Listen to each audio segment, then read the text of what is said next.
Never thought my own sister would betray me. Not loudly, not angrily, but quietly, carefully, almost lovingly. And if I hadn't overheard one conversation, I would have lost everything without even realizing it. The scariest part? She thought she was doing it out of love. I live alone. I work freelance.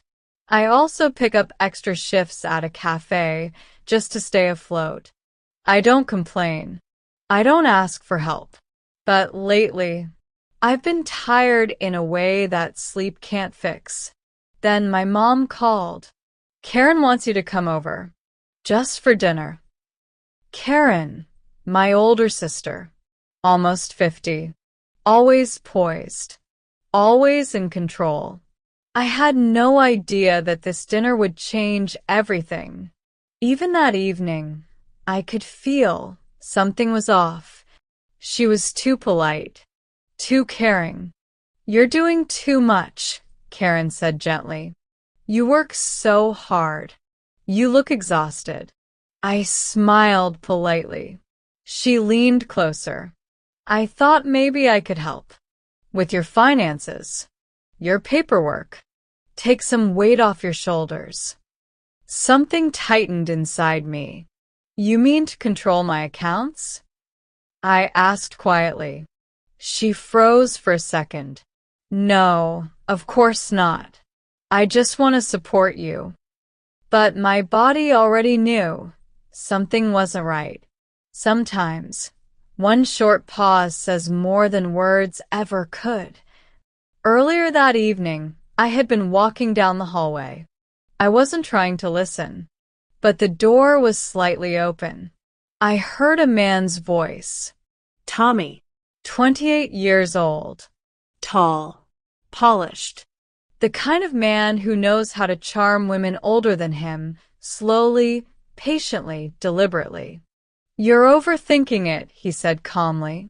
She trusts you. Just guide her. Karen hesitated. What if she notices? She won't, he said softly. You're not stealing. You're helping. And later, the money can quietly move to my account. Silence. I'm scared, she whispered. Don't be naive, he replied softly. You want us to be okay, right? I'm just not built for a 9-to-5 life. My chest tightened. She trusts me, Karen said. Exactly, he replied. At that moment, I realized this was about me. I stood there, frozen. He was using her. Her fear of being alone. Her desire to feel needed. And she was letting it happen. I suddenly understood. This wasn't just a mistake. It was a plan.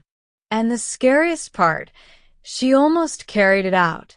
At the table, my hands were calm, but my chest was burning. You were planning to transfer my money to your boyfriend, weren't you? I asked quietly. Her face went pale. What? No. I heard everything. The room fell silent. My mom looked between us. Karen, she whispered. I looked straight at my sister. Helping means asking, not planning behind someone's back. Her voice trembled. I just wanted things to be easier. For you, I said softly. Or for him. She couldn't answer.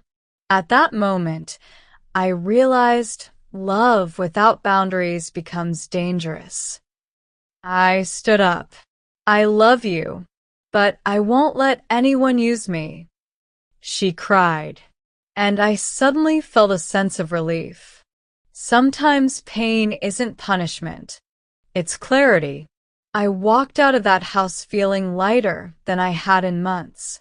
If you're listening to this story right now, please remember, trust is not weakness, but it should never be given to someone who sees it as opportunity.